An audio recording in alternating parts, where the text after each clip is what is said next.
diafragma, ¿no? Dice que en la formación del diafragma que permite el paso o el ascenso del contenido abdominal hacia el tórax, ¿no? Generalmente lo que asciende es el estómago, asas delgadas, colon, puede estar el vaso, ¿no? También puede estar parte del hígado arriba, ¿no? Normalmente es la ausencia del músculo diafragmático, pero podemos tener un músculo diafragmático, digamos, incompleto, ¿no? O sea, delgadito, lo cual corresponde a un saco herniario, ¿no? En las hernias diafragmáticas no solo está alterado el diafragma, en los pulmones, como vamos a ver más adelante. Esto solo para recordar, tenemos 4 componentes musculares: el tendón central, ¿no? Que es acá, el tendón central, el quión esternal, la costal y la lumbar. Y tenemos 3 hiatos, ¿no? El hiato para el paso del esófago, por donde también ocurren hernias, las hernias hiatales, el hiato para la vena cava y el hiato aórtico, ¿no? En cuanto a la embriología, el desarrollo tanto del diafragma como de los pulmones inicia en la semana 4 de gestación, ¿no? Pero bueno, el diafragma termina de formarse en la semana 10, los pulmones aún continúan formándose incluso hasta después del nacimiento, ¿no? La fase alveolar, los alvéolos. ¿Ya? La primera estructura en formarse es el cavidad abdominal de la cavidad torácica, ¿ya? Pero esto no va a dar origen al diafragma, ¿ya? Lo que da origen al diafragma es los pliegues pleuroperitoneales, que una alteración en estos pliegues es lo que va a conducir al del diafragma, ¿no? Y bueno, esta formación ocurre más tarde en el lado izquierdo que en el lado derecho, por eso es que las hernias son más frecuentes en el lado izquierdo. ¿Ok? Lo que está alterado normalmente es el sustrato mesenquimatoso para las células, los miocitos de los pliegues pleuroperitoneales. Eso es lo que está defectuoso, ¿no? Entonces provoca exclusión de estos precursores musculares y se forma una región amuscular, ¿no? Sin músculo, que normalmente está débil del saco o no hay, ¿no? Lo que produce la hernia diafragmática congénita. Ahora, en esto están implicados muchos genes que también van a ser importantes para el desarrollo del pulmón, por lo que no solo está afectado el diafragma, sino también el pulmón.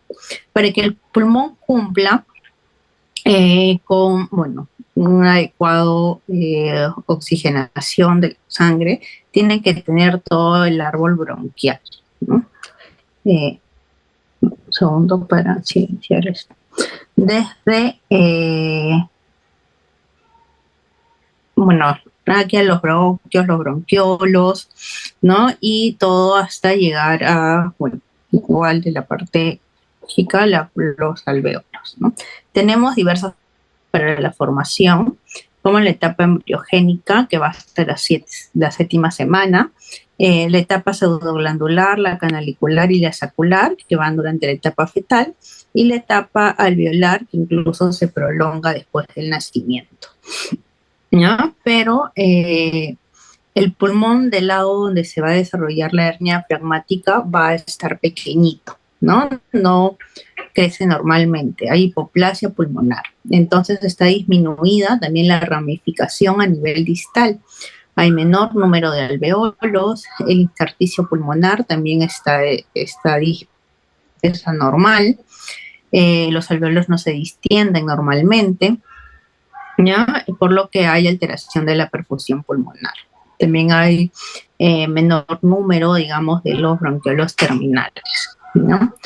Ahora, no solo está alterado el árbol bronquial, sino también la vasculatura del pulmón, ¿no? En las arteriolas distales hay aumento de la vascularización de estas arteriolas, por lo que esto va a conllevar, como hay mayor muscularización, al incremento de la vasoconstricción, va a provocar lo que es la hipertensión pulmonar, ¿no? Entonces vemos que todo está alterado, ¿no? El tamaño, eh, el árbol bronquial, el intersticio, la vasculatura.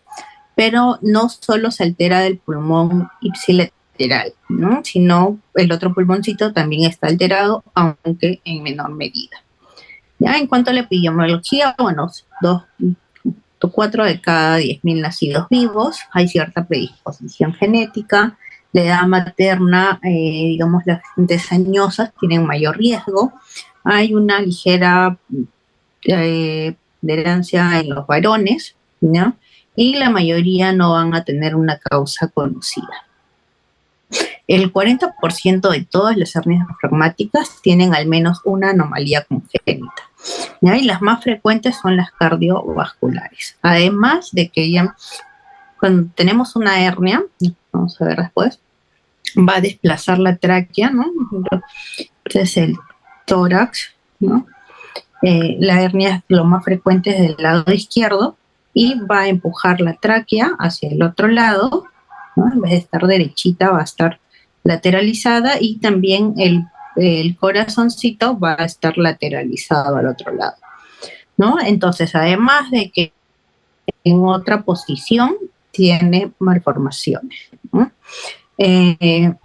Las malformaciones asociadas van a repercutir en el pronóstico, en el resultado de ese niño, ¿no?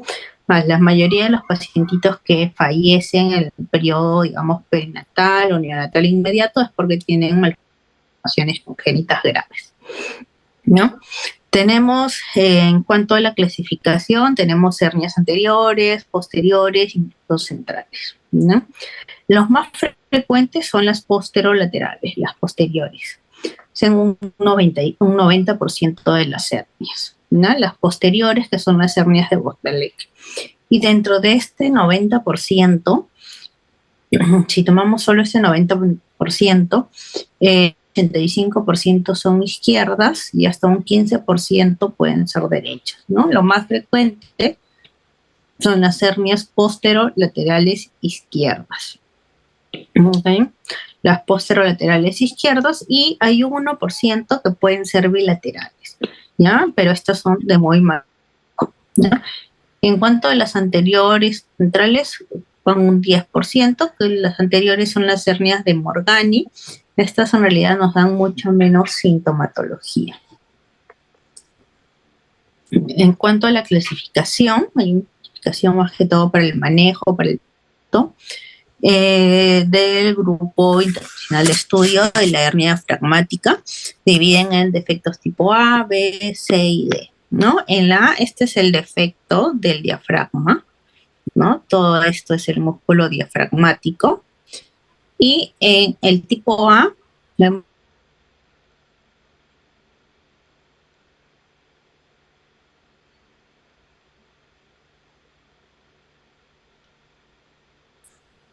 hay una porción del defecto, está aquí, que no tiene diafragma a su alrededor, ¿no?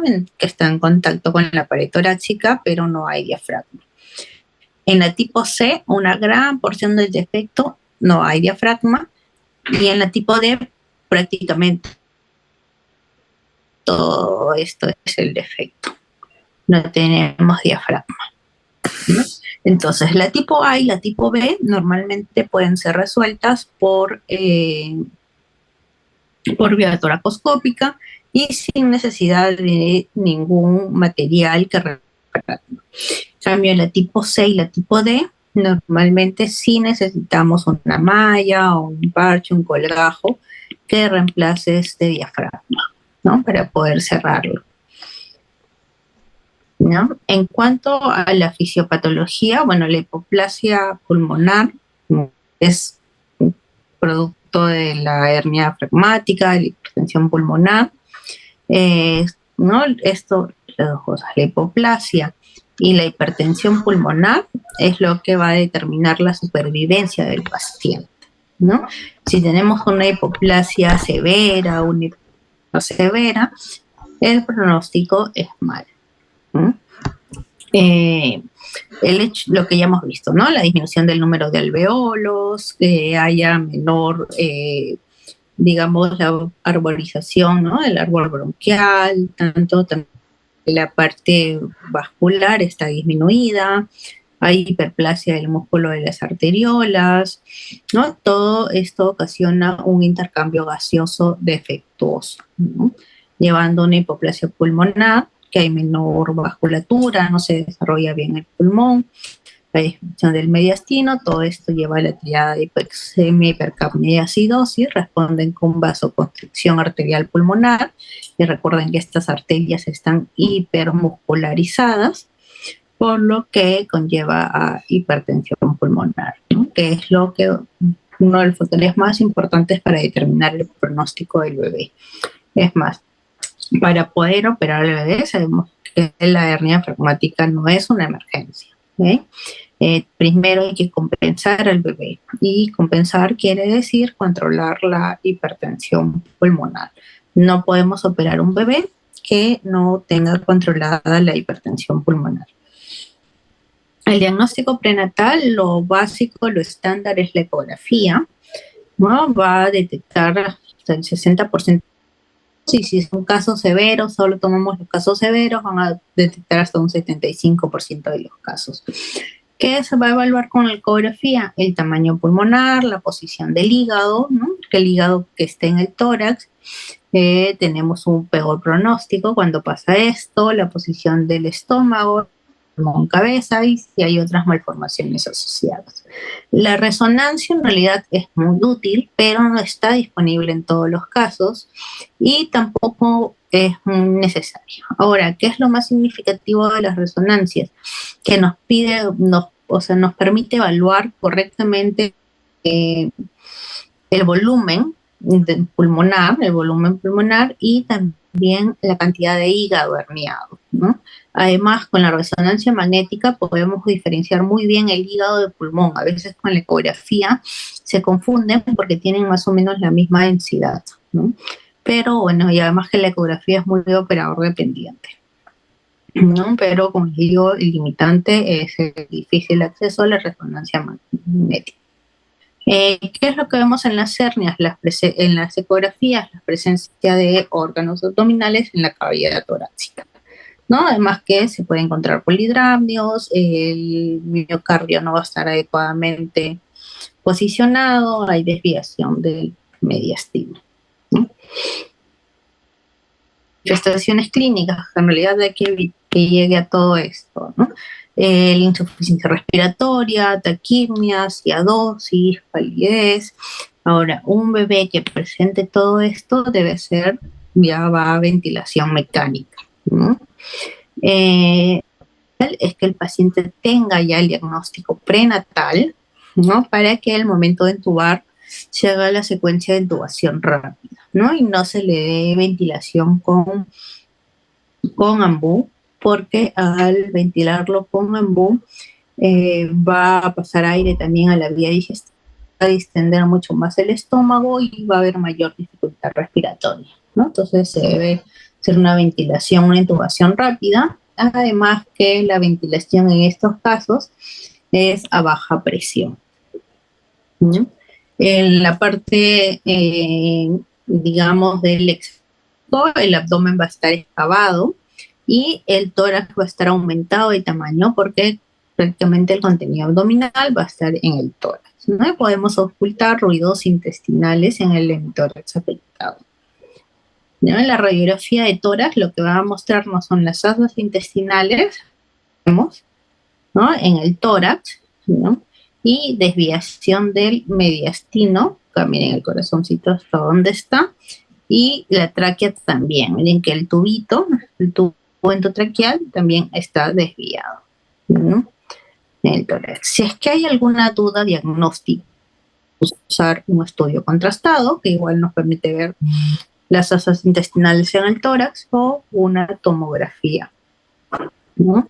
La tomografía lo que nos permite es evidenciar bien si hay defecto diafragmático o no, y diferenciarlo de otras malformaciones asociadas, de sus diagnósticos diferenciales, y ver si hay otras malformaciones asociadas, ¿no? Principal es la eventación abdominal, la hernia hiatal congénita o malformaciones quísticas pulmonares, ¿no? Lo principal es diferenciarlo de una eventación diafragmática, ¿no? La eventación es una igualación del diafragma, pero aquí el diafragma está íntegro, ¿no? Y es importante diferenciarlo porque todas las hernias diafragmáticas, si el paciente esté asintomático, ¿no? Porque hay riesgo de que se vaya a volvular, riesgo de obstrucción intestinal. En cambio, no todas las eventraciones se tienen que operar.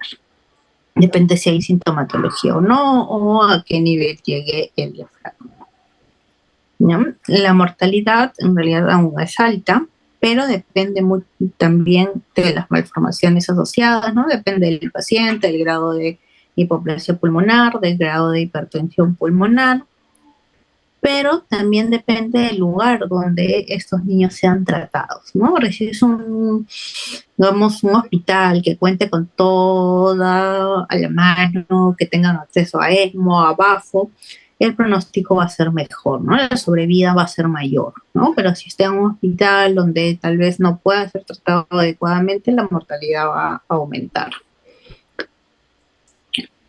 En cuanto al tratamiento preoperatorio, estos pacientitos, la cirugía no se debe dar de inmediato, primero al paciente, ¿no? Y luego de estabilizarlo, descartar otras malformaciones asociadas. Si es que la insuficiencia respiratoria es marcada, hay que intubarlo. Si es que la ventilación mecánica convencional no es suficiente, pasan a la ventilación del flujo. También se puede usar óxido nítrico inhalado, ¿no? Que va a bajar. Si es que todo esto no responde, finalmente pasan a la oxigenación por membrana extracorpórea, ¿ya? Que es poner al bebé un corazón-pulmón artificial, ¿ya? Esto de acá solo puede ser usado en pacientes mayores de 34 semanas con más de 2 kilos. ¿Sí? Antes está contraindicado. Ahora, hay diversos parámetros para valorar por momento para operar al bebé, pero de todos estos, lo más importante es que no haya signos de hipertensión pulmonar y que esté controlada. En cuanto a la cirugía, puede ser vía abierta o vía toracoscópica, ¿no? En la vía abierta, igual normalmente se entra por tórax, si es que es del lado izquierdo, perdón, por abdomen, si es que es del lado izquierdo, o por tórax, si es del lado derecho. Que en el lado derecho tenemos el hígado, y si entramos por abdomen, va a no permitirnos una buena visión, ¿no? La idea es reducir todo el contenido que está en el tórax hacia el abdomen y cerrar el defecto. Se cierra con hilos no reabsorbibles, ¿ya? Normalmente 2 ceros, y la idea es que haya un cierre sin tensión. Si cuando vamos a cerrar vemos que queda tenso, lo mejor es usar un parche, ¿no? Un parche, una malla o un flap, un colgajo, que sea para reemplazar el diafragma, pero tiene que cerrarnos sin tensión, ¿no? Porque cuando queda tensión se puede desgarrar, o igual el bebé crece, el diafragma va creciendo y puede llevarnos a recidivas de la hernia diafragmática. En la cirugía endoscópica se hace básicamente lo mismo, hay mejor visión del, ¿no? Y normalmente se utilizan en las hernias tipo A, tipo B, ¿no? La C y la D es un poco más complicado hacerlas, y bueno, igual a veces hay que poner parches, ¿no? Acá vemos cómo se ha cerrado el diafragma, ¿no? Y bueno, miren, aquí este es la malla, ¿no? Toda esta es la malla. Este defecto está rodeado de músculo, en todo alrededor hay músculo, ¿no? Pero en los casos en que no hay músculo, en alguno de los lados, la malla a donde se fija hoy, ¿no? A la costilla. Entonces aquí es la costilla, y los puntos se ponen pericostales, se anclan, se fijan a las costillas, ¿ya? Cuando no tenemos diafragma en alguno de los lados, ¿no? Otra opción a la malla es usar un flap muscular del músculo oblicuo interno, ¿no? Se usa un flap y esto se coloca a modo de malla, ¿no? Esto conlleva una debilidad de la pared abdominal, pero hay menor rechazo, porque a veces la malla es un cuerpo extraño y puede ocasionar rechazo de la malla. En el posoperatorio no es necesario dejar drenaje torácico, ¿no? Como en los casos de las atresia de esófago, por ejemplo, que generalmente se deja, en estos pacientes no. Tienen que pasar también a un auxineo, estar constantemente monitorizados. La idea es extubarlo lo más pronto posible, ¿no? Y la complicación más frecuente aquí es la recidiva de la hernia diafragmática, ¿no? Pues frecuente. Y bueno, la mayoría de recurrencias ocurre antes de los 2 años, ¿ya? Y al menos un 10% en una cirugía abierta. Otra de las complicaciones en la parte quirúrgica son las obstrucciones intestinales, ¿no? Porque igual se ha manipulado asa, se ha manipulado contenido abdominal y esto puede conllevar a adherencias, ¿no? También estos pacientitos pueden quedar con déficit neurológicos, ¿no? Muchos de estos han estado ventilados por mucho tiempo, ocasiona también reflujo gastroesofágico, el crecimiento, quedan con infecciones respiratorias recurrentes, displasias broncopulmonares. La morbilidad es alta en estos pacientitos, ¿no? Todo es básicamente lo mismo. Y bueno, otra opción al tratamiento es el diagnóstico, la terapia fetal, perdón. No está indicada para todos los pacientes, solo para los que tengan un muy mal pronóstico desde la etapa prenatal, ¿no? Que tengan una hipoplasia pulmonar severa y que sabemos que van a fallecer durante la etapa perinatal o van a requerir ECMO, ¿no? En estos pacientes lo que se hace es la oclusión de la tráquea en la etapa fetal, ¿no? Produce esta oclusión hiperplasia pulmonar de manera compensatoria, pero también va a acumular agüita, ¿no? Líquido porque no va a poder ser eliminado. Entonces hay que retirar este balón antes del nacimiento. Entonces son 2 procedimientos, ¿no? Es riesgoso, aumenta el riesgo de parto prematuro, de desprendimientos ¿no? Pero aumenta la sobrevida de manera bastante considerable, ¿no? Bueno, lo ponemos en posición con guía ecográfica, ¿no? Y se introduce un fetoscopio. Y con visión directa se introduce el baloncito, ¿ya? Es un baloncito con 0.6 mililitros de agua, de suero fisiológico y se ingresa, ¿no? Todo vía percutánea, atravesando la pared abdominal de la madre y el útero, ¿no? Se deja el baloncito y bueno, luego de 6 semanas más o menos se ¿no? El riesgo es alto, pero bueno, es una opción que se le brinda a estos pacientes, ¿no? Que se le puede brindar.